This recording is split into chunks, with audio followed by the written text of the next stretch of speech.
Welcome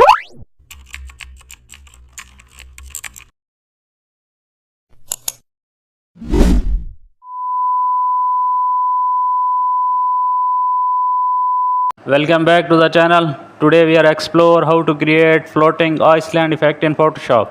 Open Photoshop and then import a sky background with clouds for the base and add a landscape photo, grass, hill or mountains. Now use the lasso tool to cut out the top part of the Iceland. Duplicate the land layer and flip it vertically.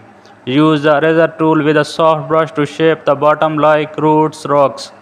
Blend the flipped layer with shadows to look like Iceland base and add cracks, rocks or soil texture to make it realistic.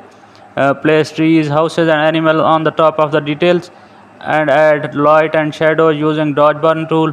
Now adjustment layers for color balance, add flying birds or mist brushes.